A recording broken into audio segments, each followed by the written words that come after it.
Hey there, I'm from Greece, and I'm here to tell you the correct views on death and the afterlife. You see, the people from Greece believe in 12 important gods.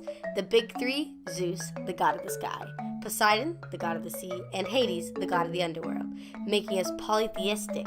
Our belief is based on stories of the gods that were passed down from generation to generation, and we must praise and sacrifice for those gods to thank them for all the life and prosperity they have brought to us.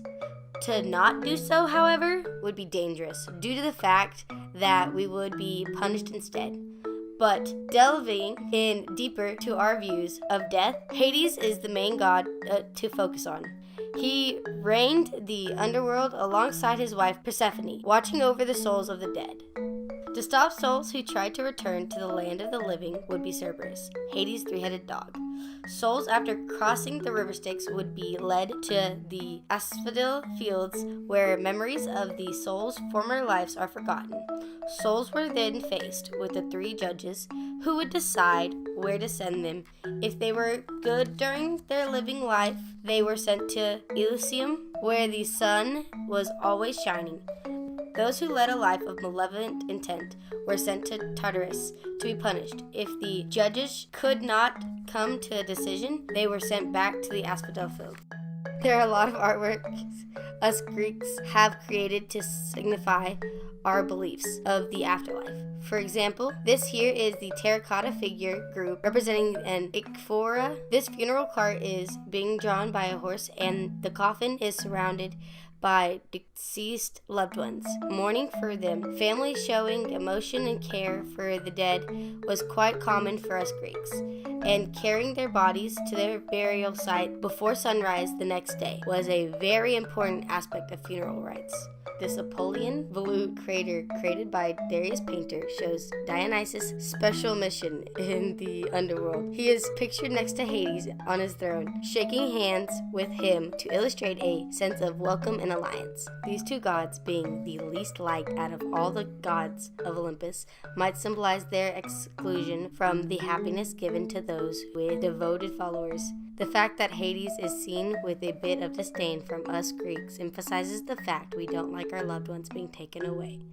And so, now that you understand how we view the afterlife, you can begin to share our Yeah, okay, that ain't it. Excuse me? You heard me. Look, our religion may be somewhat of an equivalent to yours, but, you see, ours is better. How could our religion, which is the right one, be inferior to yours? Because we made it actually right. Listen here, we also believe in many gods, our supreme god being Tin, not Zeus. A focus of our ceremonies was animal sacrifices. One form was to burn the animal in honor of the gods in heaven, while the other was to offer the animal's blood to the gods living in the underworld. Okay, and? Seems pretty wrong to me. No. Shut up. Stop. I'm about to tell the audience the correct views of death. Anyways, ignoring that guy, us Etruscans believe that death was only the beginning, the journey to the afterlife. In that journey, the soul would go across the border of death to the kingdom of death. Once the soul enters this kingdom, he is reunited with his ancestors and celebrates with a big party. Really? A party? We love parties, okay? Anyways, us in the living world would decorate their tombs and throw out a celebration for them as well. We don't want to make the soul angry and haunt us for the rest of eternity. So another party is super necessary. More like unnecessary. We also have artworks that symbolize our beliefs. Which is way better than the Greeks, by the way. I'm standing right next to you, you know. For example, this fresco is a part of the tomb of the triclinium. This specific painting represents dancers during our festive funeral rites. This piece shows the lively tone of our funerals. This terracotta sarcophagus was called the sarcophagus of the spouses, which contained the cremated human remains of a married couple. The postures of the couple is how they would be relaxing in a banquet, once again showing our convivial nature as a group of people. And that's the real way. Oh, you silly plebeians, you're both incredibly wrong. Hey, you looking to fight or something? Just ignore this guy. He looks like he doesn't know what he's talking about. Don't listen to these two, dear audience. I'm going to tell you the absolutely right way on how the afterlife works. To start off, Christianity, which is my religion, shows belief that Jesus is the Son of God as well as the Messiah, and it is important to keep a kinship with him. Showing devotion and love towards God and Jesus is our Christian duty. Who does this guy think he is? I don't know, but even your religion is more right than this, and your religion is far from right. Shush, dunderheads! I'm getting to the correct beliefs of death. Anyways, disregarding them, where souls are placed after death for the rest of eternity is determined by the acts they commit while they were alive. Those who showed forgiveness and repentance would typically be sent to heaven after judgment. However, those who lived sinful lives with no contrition would be sent to hell. Where's the parties? That sounds super boring.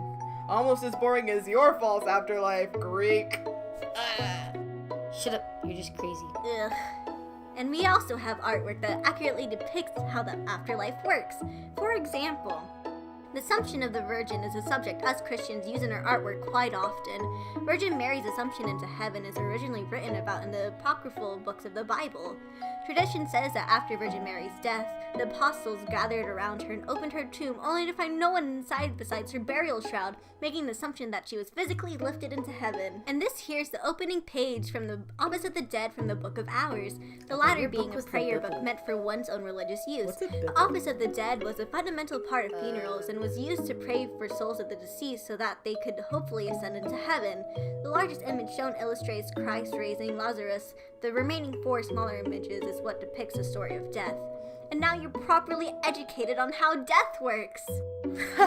Okay, that really ain't it, Chief. You expect me to believe that? Heaven, an angel and a demon fighting over a soul, and some type of book is to be used for a funeral? You're supposed to celebrate it. Yeah. Of course I expect you to believe it, because it's right. Also, celebration of death does not seem correct at all. Nah, I'm with the Etruscan on this one. I don't think that's right. Though I do agree celebration of death is totally wrong. Yeah, because I'm right. Funerary parties all night, baby! Woo!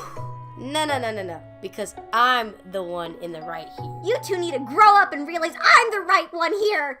Okay, how can No, you say I'm that not. we need to grow up I'm not. when I don't need to literally, grow up. No, we you're wrong. set animals on fire to sacrifice? We We have have multiple God. gods, Yeah, like we have to extra sacrifice gods. them There's to one please the God. There There are are gods. gods. There are You got multiple. Hades, There are Zeus. multiple gods. I can't.